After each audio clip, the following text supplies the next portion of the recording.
Intervention in the Niger Republic to restore political stability in that part of the continent. I'm joined by Professor of Political Science, Professor Kayode Swola. Thank you for joining us on the news tonight. ECOWAS now has to debunk rumors of a foreign intervention. Why do you think that the continent is still living under this perception years after freedom from its colonial masters? Well, thank you very much.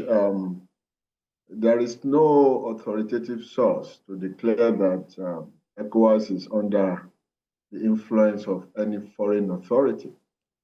Well, you know, this is politics.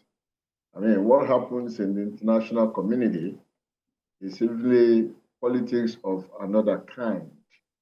It is similar to what operates, you know, at the national level, and it is full of sentiment, readings, interpretations, and counter-interpretations, if you like. What is clear, ever since this Niger imbroglio has started, is that majority of the citizens of ECOWAS who have come out to speak have not been too supportive of ECOWAS' idea of waging war or using military tactics to restore normalcy in Niger. And their reasons are clear. There are security implications for Nigeria, for other countries, as well as for the people of Niger. If that is true, why have they been saying so? They've been saying so because they have always accused many leaders of their countries of several things that are not supposed to be witnessed under a democracy.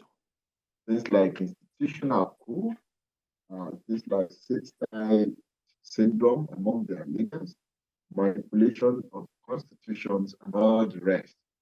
And the second point is the fact that for the past 15 years that ECOWAS countries have been suffering under terrorism, ECOWAS as a body has not been able to put up a military organization to collectively confront terrorism across the sub-region. I get your point, Prof. But quickly, if I can just butt in, as we speak now, the regional bloc has, disapproved the 3-year transition plan of the junta in Niger.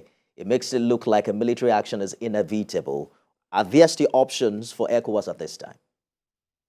I do not think that there will still be military action. If you listen to Musah yesterday, what he was saying is that they will go into ECOWAS and demand a reasonable time frame within which the military will hand over power. Reasonable implies that the two parties will reason it out. And you may not just, see an outright agreement in the first instance of the meeting.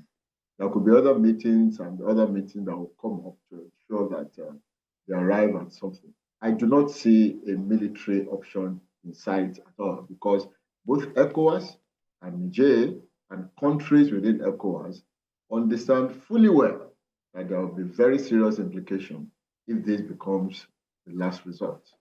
We'll look forward to see how the regional bloc will respond in the coming days. Professor Kayode Swola, thank you for talking to us on the news tonight.